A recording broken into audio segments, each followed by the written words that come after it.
Hello दोस्तों, आज हम लोग एनसीईआरटी साइंस क्लास 6 का चैप्टर 3 शुरू करेंगे। ऑलरेडी मेरे चैनल पर चैप्टर 1 एंड 2 जो है अपलोडेड है। यदि आप उसे नहीं देखे हैं तो ज़रूर देखिएगा और मेरे चैनल को लाइक एंड सब्सक्राइब जरूर कीजिएगा। चलिए शुरू करते हैं चैप्टर 3, पदार्थों का पृथक्करण। हमारे दैनिक जीवन में हम ऐसे बहुत से उदाहरण देखते हैं जिनमें हम पदार्थों के किसी मिश्रण से पदार्थों को पृथक करते हुए देखते हैं। जैसे कि चाय बनाते समय चाय की पत्तियों को द्रव से चालनी या छलनी द्वारा पृथक किया जाता है। जनरली हम लोग देखते हैं कि जो चाय बनाई जाती है उसमें जो चाय पत्ती होता है उसको छलनी के द्वारा अलग कर लिया जाता है। दूसरा एग्जाम्पल है, जब भी दूध या दही से मक्खन निकालना होता है तो उसे मंथन करके उसे पृथक कर लिया जाता है। नेक्स्ट है, हमें पृथक्करण की आवश्यकता क्यों है? हानिकारक पदार्थों को हटाना, जैसे कि चावल से कंकर अलग करना। दूसरा है अनुपयोगी अवयव हटाना, जैसे कि चाय की पत्तियों को अलग करना। तीसरा है उपयोगी पदार्थों को अलग करना, जैसे कि दूध या दही से मंथन करके मक्खन प्राप्त करना। नेक्स्ट है पृथक्करण की मुख्य विधियाँ, मेथड ऑफ सेपरेशन। कौन कौन सी विधि है जिसके द्वारा पृथक्करण किया जाता है? पहला है हस्तचयन, हैंड पिकिंग। हैंड पिकिंग यानी हस्तचयन का मतलब है हाथ के द्वारा पृथक्करण करना। जैसे कि देखते हैं, इस विधि में गेहूं, चावल तथा दालों से कुछ बड़े मिट्टी के कणों, पत्थर तथा भूसे को पृथक करने में किया जा सकता है। ऐसी स्थितियों की मात्रा प्रायः बहुत अधिक नहीं होती है। ऐसी स्थितियों में हस्तचयन द्वारा पदार्थों को पृथक करना एक सुविधाजनक विधि लगती है। हस्तचयन जो है जनरली जो भी खाद्य पदार्थ गेहूँ, चावल, दाल हैं, जब इसको बनाया जाता है उससे पहले इसमें जो भी बड़े बड़े मिट्टी के कण या पत्थर या भूसे होते हैं उन्हें हाथों के द्वारा अलग कर दिया जाता है और यह बहुत सुविधाजनक होता है क्योंकि इनमें अशुद्धियों की मात्रा जो है वह कम होती है। आगे बढ़ते हैं। नेक्स्ट जो है थ्रेशिंग। थ्रेशिंग क्या होता है इसे देखते हैं। सूखे पौधों की डंडियों से अन्न कणों तथा अनाज को पृथक करने के प्रक्रम को थ्रेशिंग कहते हैं। जैसे कि गेहूं या धान के पौधे जब सूख जाते हैं उनसे जो अनाज होती हैं, जो अनकण होते हैं, उन्हें पृथक करने के लिए जो प्रोसेस अपनाया जाता है उसको क्या बोलते हैं? थ्रेशिंग कहते हैं। इस प्रक्रम में डंडियों को पीटकर अन्न कणों को पृथक किया जाता है। कभी कभी थ्रेशिंग का कार्य बैलों की सहायता से किया जाता है। अत्यधिक मात्रा के अन्न कणों को डंडियों से पृथक करने के लिए थ्रेशिंग मशीनों का उपयोग भी किया जाता है। जनरली आपने देखा होगा कि गेहूं या धान की जो पौधे हैं उन्हें अन्न कण या उनके अनाज को अलग करने के लिए आजकल थ्रेशिंग मशीनों का उपयोग किया जाता है। चलिए आगे बढ़ते हैं। नेक्स्ट है निष्पावन, विनोविंग। यह विधि क्या है? जब मिश्रण में एक भारी पदार्थ जैसे कि अनाज और एक हल्का पदार्थ जैसे कि भूसा हो तो हवा की मदद से उसे अलग किया जा सकता है। किसी मिश्रण के अवयव को इस प्रकार पृथक करने की विधि निष्पावन कहलाती है। निष्पावन का उपयोग पवनों अथवा वायु के झोंकों द्वारा मिश्रण से भारी तथा हल्के अवयव को पृथक करने में किया जाता है। साधारणतः किसान इस विधि का उपयोग हल्के भूसे को भारी अन्न कणों से पृथक करने के लिए करते हैं। इसका मतलब है कि जब भी अनाज में कोई हल्की अशुद्धियाँ होती है जैसे कि भूसा या खरपतवार, उसको पवन की दिशा की तरफ गिराकर पृथक किया जा सकता है। क्योंकि अन्न क्या होता है, वह भारी होता है, वह नीचे इकट्ठा हो जाता है। जब हवा बहती है, जो पवन जब चलती है तो उसके झोंकों के साथ जो भी भूसा और खरपतवार हैं वह पृथक यानी अलग हो जाते हैं और इस टोटल प्रोसेस को क्या बोलते हैं? निष्पावन कहते हैं। यहाँ आप तस्वीर में देख सकते हैं एक औरत जो है कुछ ऊंचाई पर अन्न गिरा रही है। जो अन्न भारी होते हैं वो नीचे इकट्ठा हो रहे हैं और जो खरपतवार है वह हवा के साथ दूर जाकर पृथक हो जा रहा है। आगे बढ़ते हैं। नेक्स्ट है विधि चालन, सीविंग। चालन क्या है? जब मिश्रण के कणों का आकार या माप जो है अलग अलग होता है तब छन्नी या चालनी का उपयोग किया जाता है। छोटे कण छेद से निकल जाते हैं और बड़े कण ऊपर रह जाते हैं। जैसे कि आटे से चोकर अलग करना या रेत से कंकर अलग करना। जनरली हम लोग देखते हैं घर पे जो आटे होते हैं उनसे चोकर निकालना होता है, उसको छन्नी के द्वारा चाल कर आटे को अलग कर लिया जाता है और उसका चोकर जो उसमें छन्नी के ऊपर रह जाता है जिससे आसानी से अलग हो जाता है। घर या बिल्डिंग जब बनता है तो उसमें जो रेत उपयोग होता है उसमें जो भी कंकर पत्थर होते हैं तो उसको चालनी के द्वारा अलग कर लिया जाता है। आप यहाँ पिक्चर में देख सकते हैं कि व्यक्ति जो है वह किस प्रकार से रेत को अलग कर रहा है कंकर पत्थर से। नेक्स्ट प्रोसेस देखते हैं क्या है। अगला टॉपिक है अवसादन, निस्तारण तथा निस्यंदन। कभी कभी मिश्रण के अवयव को निष्पावन अथवा हस्तचयन द्वारा पृथक करना संभव नहीं है। उदाहरण के लिए चावल तथा दाल में धूल, मिट्टी जैसे हल्के कण हो सकते हैं। चावल तथा दालों को पकाने से पहले इस प्रकार की अशुद्धियाँ कैसे पृथक होती हैं, आइए इसके बारे में देखते हैं। क्योंकि ये अशुद्धि जो चावल दाल में होती है इसे ऊपर दिए गए विधि के द्वारा अलग नहीं हो सकता है। तो अब इसको किस विधि से अलग किया जाएगा इसके बारे में जानते हैं। प्रायः पकाने से पहले चावल या दालों को जल से धोया जाता है। जब आप चावल या दाल में जल डालते हैं तब उन पर चिपकी हुई अशुद्धियाँ जैसे धूल के कण पृथक हो जाते हैं। ये अशुद्धियाँ जल में चली जाती हैं।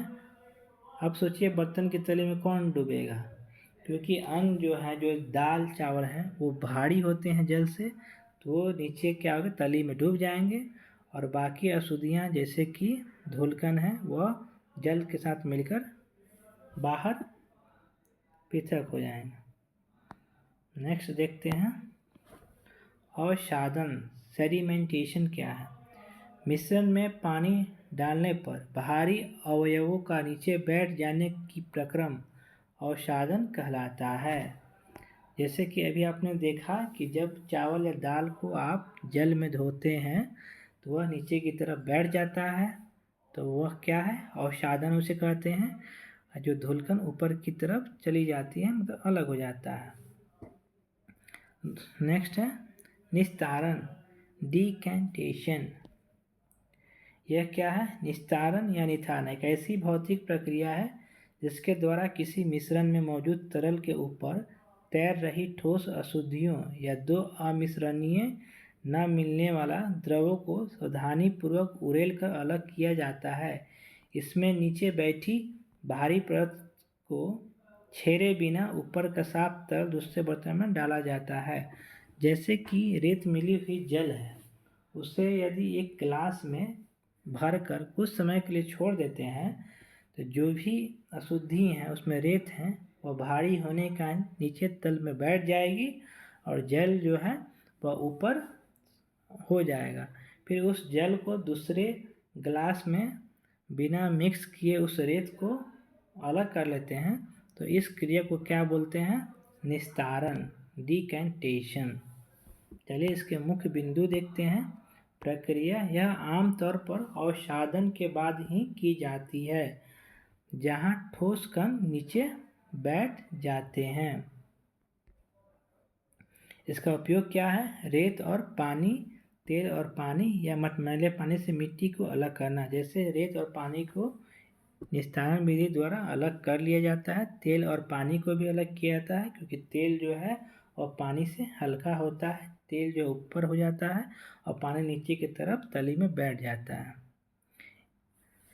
उदाहरण के तौर पे चावल या दाल धोते समय पानी को निथारना, चावल और दाल जो है तली में बैठ जाता है तो वह अवसादन हो जाता है, और जो निस्तारण के द्वारा उसका जो है धूल कण जो है जल के साथ मिलकर अलग हो जाते हैं।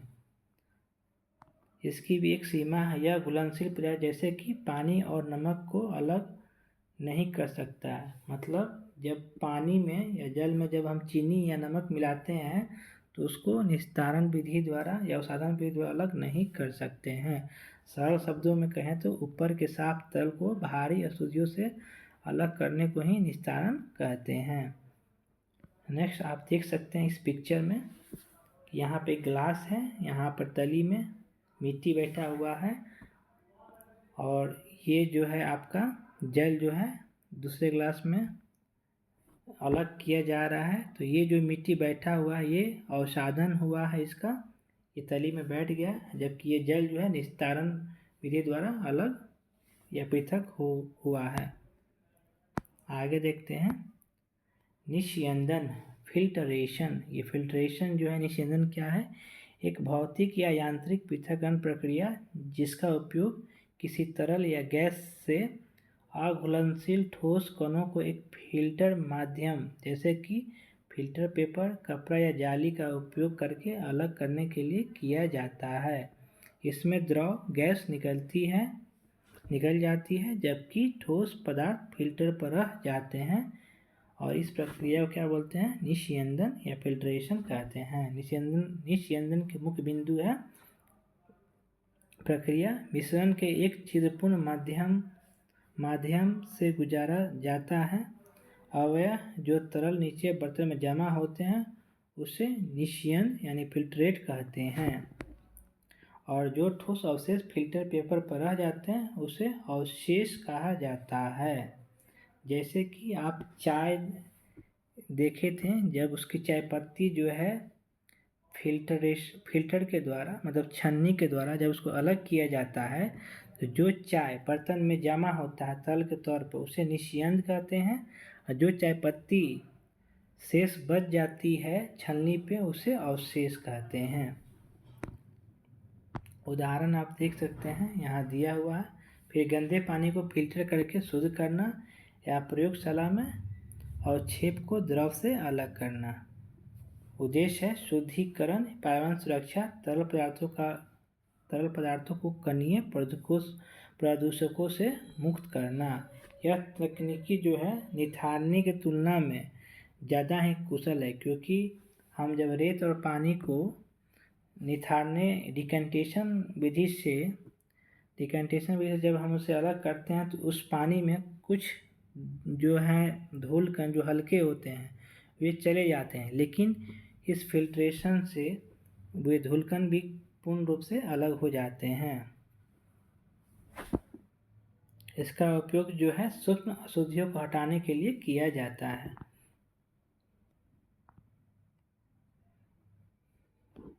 चलिए आगे देखते हैं। नेक्स्ट है वाष्पन, इवेपोरेशन और संघनन, कंडेंसेशन। वाष्पन इवेपोरेशन क्या है? वह भौतिक प्रक्रिया है जिसमें कोई द्रव लिक्विड अपने क्वथनांक से कम तापमान पर धीरे धीरे वाष्प या गैस में परिवर्तित होकर हवा में उड़ जाता है। यह केवल द्रव की सतह पर होने वाली एक प्रक्रिया है जो तापमान, सतह क्षेत्र, हवा की गति पर निर्भर करती है। उदाहरण के लिए देख लीजिए, गीले कपड़े धूप में सूखना, तालाब के पानी का धीरे धीरे कम होना और हैंड सैनिटाइजर का हाथों से गायब हो जाना। साधारण भाषा में बोला जाए तो वाष्पन क्या है? किसी भी द्रव को अपने क्वथनांक से कम तापमान पर सीधे वाष्प या गैस में बदल जाने की प्रक्रिया को ही वाष्पन कहते हैं। इसका परफेक्ट एग्जाम्पल है, जो भी कपड़ा हम लोग धोते हैं उसे जब धूप में सुखाते हैं तो वाष्पन विधि के द्वारा ही वह सूख जाता है। आप देखे होंगे गर्मी के समय में तालाब का जो जल है वह धीरे धीरे कम होने लगता है क्योंकि उसका वाष्पन हो जाता है। आगे देखते हैं कि समुद्र के जल में अत्यधिक मात्रा में लवण मिश्रित होते हैं। इन्हीं लवणों में से एक लवण साधारण नमक है। जब समुद्र के जल को बड़े बड़े उथले गड्ढों में भरकर छोड़ दिया जाता है तो सूर्य के प्रकाश से जल गर्म होकर वाष्पन द्वारा धीरे धीरे वाष्प में बदलने लगते हैं। कुछ समय बाद सारा जल वाष्पित हो जाता है तथा ठोस लवण नीचे बच जाते हैं। तत्पश्चात इन लवणों के मिश्रण का शोधन करके साधारण नमक प्राप्त किया जाता है। हमारे घरों में जो नमक यूज होता है वह कहाँ से बनता है? वह समुद्र के जल से बनता है, क्योंकि समुद्र के जल में लवण मिश्रित होता है। उस समुद्र के जल को बड़े बड़े उथले गड्ढों में भरकर छोड़ दिया जाता है। जब सूर्य का प्रकाश उस पर पड़ता है तो वाष्पन के द्वारा ही वाष्पित होकर उसके जल जो हैं समाप्त हो जाते हैं और उसमें शेष केवल लवण बच जाता है। फिर उसको प्रोसेसिंग करके साधारण नमक में बना या बदल दिया जाता है। आप यहाँ देख सकते हैं पिक्चर में। नेक्स्ट है संघनन, कंडेंसेशन। वह भौतिक प्रक्रिया है जिसमें पदार्थ गैसीय अवस्था से द्रवावस्था में परिवर्तित होता है। यह वाष्पीकरण के विपरीत होती है, जो मुख्य रूप से तब होती है जब जलवाष्प ठंडी सतह के संपर्क में आती है या वातावरण में अत्यधिक ठंडी हो जाती है। इस प्रक्रिया में गैस के अणु ऊर्जा खोकर पास आ जाते हैं और पानी के बूंदे बन जाते हैं। संघनन जो है आमतौर पर से कहें तो जब भी कोई गैसीय पदार्थ जो है वह द्रव अवस्था में परिवर्तित हो जाता है, उसे क्या बोलते हैं? संघनन बोलते हैं। क्योंकि यह जब जलवाष्प जो है वह ठंडी सतह के संपर्क में आता है तो उसकी जो भी हीट उष्मा है, जो भी उसका उष्मा है वह क्या होता है, वह ट्रांसफ़र हो जाता है और वह ठंडा जो है कोल्ड होकर वह जल में बदल जाता है। जैसे उदाहरण देखिए, ठंडे पेय के गिलास या बोतल के बाहरी सतह पर पानी के बूंदे जमना, सुबह सुबह घास या पौधे का ओस का जमना, बादलों का बनना जब वायुमंडल में ऊपर जाकर वाष्प ठंडी होती है, शीशे पर भाप या कोहरा जमना। ये सारे उदाहरण किसके हैं? कंडेंसेशन का है, संघनन का। नेक्स्ट देखते हैं संतृप्त विलयन, सैचुरेटेड सॉल्यूशन। ये क्या है इसके बारे में जानते हैं। यदि आप पानी में नमक घोलते जाएं और एक समय ऐसा आए कि और नमक ना घुले तो उस घोल को संतृप्त विलयन कहते हैं। नोट है, घोल को गर्म करने पर उसमें और अधिक पदार्थ घोला जा सकता है। जैसे कि आप एक ग्लास पानी लीजिए, उसमें नमक या चीनी को तब तक घोलिए जब तक वह घुलना बंद ना हो जाए। जब वह घुलना रुक जाता है तो उस विलयन को क्या बोलते हैं? संतृप्त विलयन कहते हैं।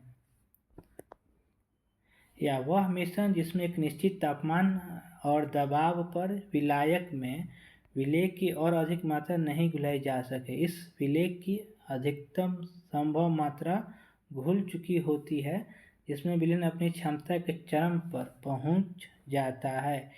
यदि अब और विलेय मिलाया जाए तो वह घुलेगा नहीं बल्कि तल में बैठ जाएगा।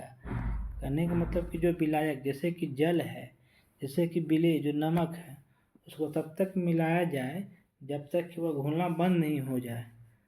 और फिर जब घुलना बंद हो जाएगा फिर उसमें फिर से नमक मिलाने पर वह तली में बैठने लगता है।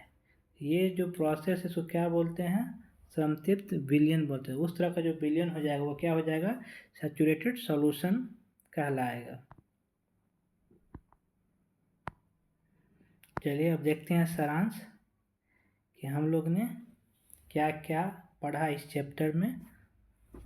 हस्तचयन, निष्पावन, चालन, अवसादन, निस्तारण तथा निस्यंदन मिश्रणों से उसके अवयवों के पृथक्करण की कुछ विधियां हैं। अनाज में भूसा और पत्थरों को हस्तचयन द्वारा पृथक किया जा सकता है। भूसा अनाज के भारी बीजों से निष्पावन विधि द्वारा पृथक किया जा सकता है। नेक्स्ट है, किसी मिश्रण के कणों की माप में अंतर का उपयोग चालन तथा निस्यंदन प्रक्रियाओं द्वारा पृथक्करण में किया जाता है। नेक्स्ट है, रेत और जल के मिश्रण में रेत के भारी कण तली में बैठ जाते हैं और निस्तारण की विधि द्वारा जल से पृथक किया जा सकता है। नेक्स्ट है, द्रव तथा उसमें अम्लीय पदार्थ के अवयवों को निस्यंदन के उपयोग से पृथक किया जा सकता है। नेक्स्ट है, किसी द्रव को उसी वाष्प में परिवर्तित करने की प्रक्रिया को वाष्पन कहते हैं। वाष्पन की विधि का उपयोग द्रव में घुले ठोस को पृथक करने में किया जा सकता है और इस विधि के द्वारा नमक बनाया जाता है। जिस विलयन में कोई पदार्थ और अधिक न घुल सके वह पदार्थ का संतृप्त विलयन कहलाता है। जब हम किसी नमक को किसी जल में मिलाते हैं और जब वह घुलना बंद हो जाए तो उस तरह का विलयन क्या कहलाएगा? संतृप्त विलयन कहलाएगा। किसी पदार्थ के विलयन को गर्म करने पर उसमें और अधिक मात्रा घुला जा सकता है। फिर उस संतृप्त विलयन को यदि गर्म किया जाए तो उसमें और चीनी या नमक घुल सकता है।